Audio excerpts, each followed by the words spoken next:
Good morning, students.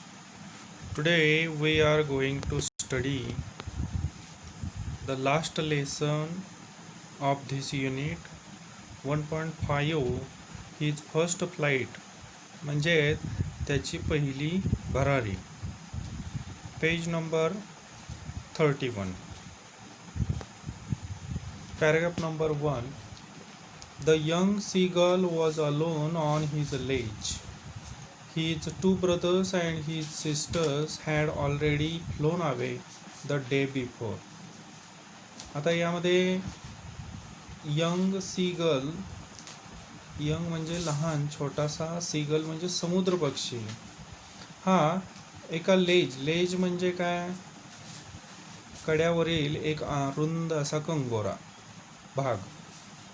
तर या कंगोऱ्यावर हा छोटासा समुद्र पक्षी एकटा बसला होता. His two brothers and his sisters had already phloem away the day before.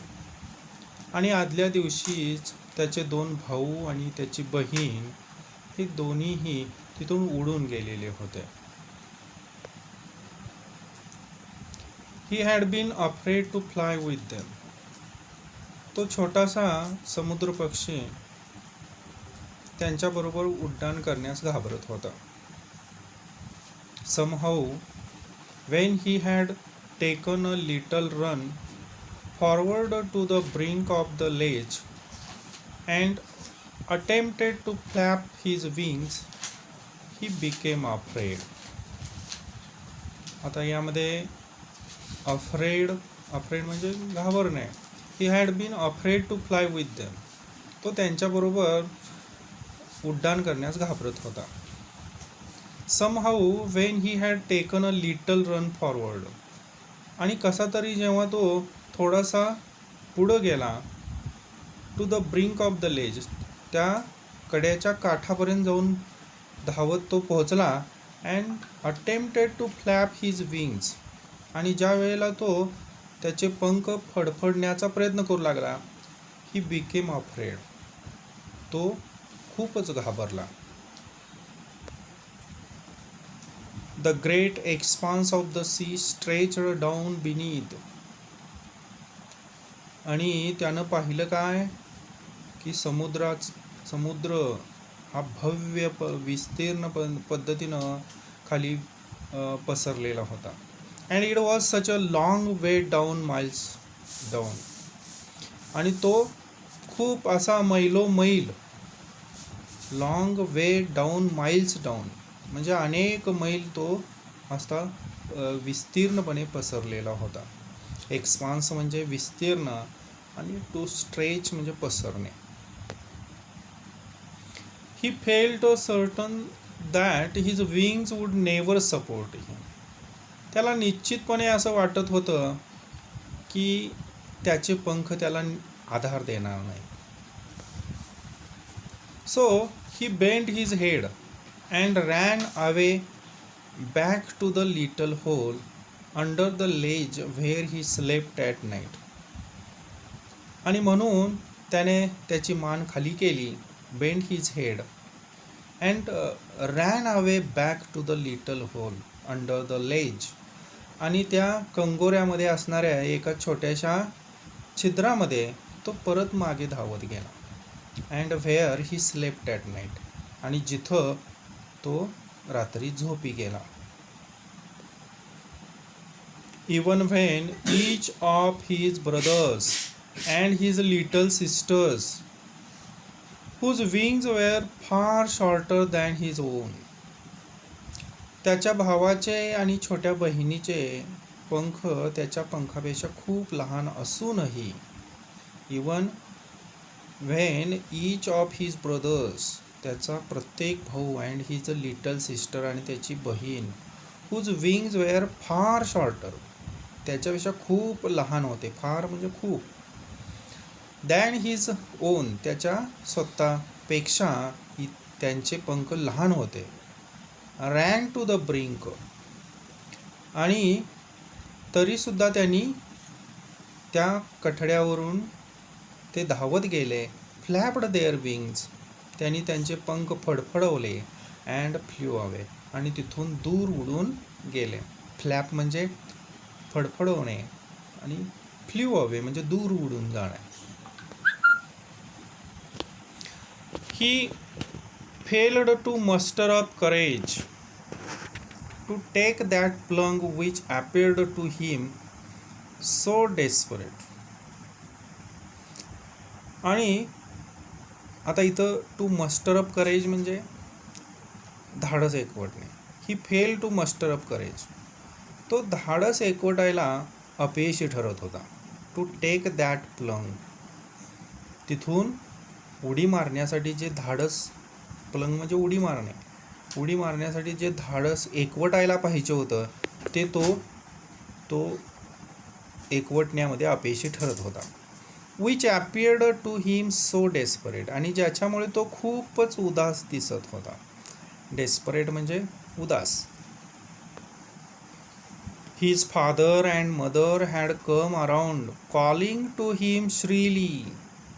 त्याचे आई आणि वडील दोघंही त्याला कर्कशपणे ओरडून बोलावत होते. श्रीली म्हणजे कर्कशपणे. अपब्रेडिंग हिम, त्याला रागावत होते. अपब्रेडिंग म्हणजे रागावणे. Threatening to let him starve on the ledge, त्या कंगोऱ्यावर त्याला उपासमार होण्यासाठी आम्ही तुला सोडून जाईन असे त्याला ते धमकावत सुद्धा होते. थ्रेटन म्हणजे धमकावणे, स्टार्व म्हणजे उपासमार, उपाशी राहण्यासाठी. त्याला त्या कंगोऱ्यावर उपाशी राहण्यासाठी सोडून जाईन असे धमकावत होते. अनलेस ही फ्ल्यू अवे, जोपर्यंत तो उड्डाण दूर घेण्यास शिकत नाही तोपर्यंत आम्ही तुला इथं उपाशी सोडून जाईन असं ते म्हणत होते. But for the life of him he could not move, परंतु तो स्वतःच्या जीवनाकरता हालचाल करू शकत नव्हता. थ्रेटन म्हणजे धमकावणे, स्टार म्हणजे उपाशी. आता दुसरा पॅराग्राफ पहा. दॅट वॉज 24 hours ago, ही गोष्ट 24 तासापूर्वी घडलेली होती. Since then nobody had come near him, जिथून कोणीही तिथं आलेलं नव्हतं. The day before, all day long, he had watched his parents flying about with his brothers and sisters. The day before, आदल्या दिवशी. ऑल द डे लॉंग, दिवसभर. ही watched, त्यानं पाहिलं. हिज पेरेंट्स, त्याचे आईवडील. Flying about with his brothers and sisters, त्याचे आईवडील त्याच्या भावंडांच्या सोबत कशा पद्धतीने उड्डाण घेत आहेत तो पाहत होता. Perfecting them in the art of flight, या उड्डाणाच्या कलेमध्ये त्यांना परिपूर्ण करण्याचा ते आईवडील प्रयत्न करत होते. Perfecting them. Teaching them how to skim, त्यांना ते शिकवत होते. How to skim the waves, लाटांच्या वरून कसा विहार करायचा. And how to dive for fish, आणि त्याचबरोबर मासा मिळवण्यासाठी कशी सूर मारली पाहिजे याचं सुद्धा त्यांना शिक्षण त्याच्या आईवडील या भावंडांना देत असलेलं तो तिथून पाहत होता. He had in fact seen his older brother catch his first herring and devour it. खरं तर एवढंच नाही तर त्याचा मोठा जो भाऊ होता त्या मोठ्या भावाला खडकावर तो उभं राहून पहिला हेरिंग मासा, हेरिंग म्हणजे समुद्रातील एक मासा आहे. Standing on a rock,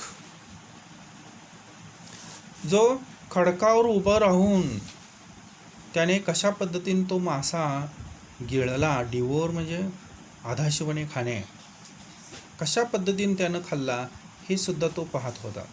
while his parents circled around raising a proud cackle, आणि ज्या वेळेला त्याचे आईवडील हे अभिमानाने शाबासकी देण्यासाठी जसं काही कलकलाट करत होते, ओरडत होते. While his parents circled around, त्याच्या सभोवताली उभे होते. रेझिंग अ प्राऊड कॅकल, कॅकल म्हणजे कलकलाट करणे, कर्कश आवाज करणे. And all the morning the whole family had walked about on the big plateau midway down the opposite cliff, taunting him for his cowardice. आणि आता सकाळी त्याचे सर्व कुटुंब समोरच्या उंच कड्याच्या मध्यावर असलेल्या एका मोठ्या पठारावर हिंडत होते आणि भित्रेपणावरून त्याची सगळेजण हे थट्टा करत होते. At the morning, the whole family had walked about his big plateau midway. मधल्या रस्त्यामध्येच एका मोठ्या पठारावर ते थांबले होते.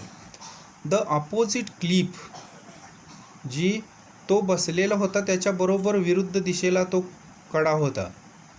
Opposite cliff. Taunting him, त्याची थट्टा करत होते. For his cowardice, त्याच्या भित्रेपणाबद्दल. आता तिसरा पॅराग्राफ पहा. The sun was now ascending the sky. आता जसजसा सूर्य वर येऊ लागला, blazing on the ledge that faced the south. सूर्य जसजसा वर येऊ लागला तसे दक्षिणेकडे तोंड असलेला त्याच्या खडक प्रकाशाने उजळून निघाला. दक्षिणेकडे तोंड असताना तो सूर्य उजळून निघाला. सूर्याच्या या प्रकाशामुळे उजळून निघाला असं म्हटलेलं आहे. ब्लेझिंग ऑन हिज लेज, जे कडा होता तो या सूर्यप्रकाशामुळे उजळून निघाला. ही felt the heat because he had not eaten since the previous nightfall. त्याला ती उष्णता जास्तच जाणवू लागली कारण आदल्या रात्रीपासून त्याने काहीच खाल्लेलं नव्हतं. ज्या वेळेला हा सूर्यप्रकाश या कड्यावर या कंगोऱ्यावर पडला त्यावेळेला he felt that he had not he felt the heavy heat because he had not eaten since the previous nightfall. आदल्या रात्रीपासून त्याने काही खाल्लेलं नव्हतं म्हणून. He stepped slowly out of the brink of the ledge and standing on the one leg and other leg hidden under his wings. हळूच तो खडकाच्या टोकापाशी आला आणि एका पायावर उभे राहून दुसरा पाय आपल्या पंखाखाली घेतला. He closed one eye, then the other, and pretended to be falling asleep. त्याने एक पहिल्यांदा डोळा बंद केला, and then other, त्यानंतर दुसरा, आणि he pretended to falling asleep. आणि तो असं काही ढोंग करू लागला की त्याला झोपच यायला लागली. म्हणजे जसं काही तो आपल्या आईवडिलांना बोलवत होता की भुकेमुळे मी व्याकुळ आहे आणि मला त्याच्यापासून झोप यायले, चक्कर यायले, असं तो ढोंग करण्याचा प्रयत्न करत होता.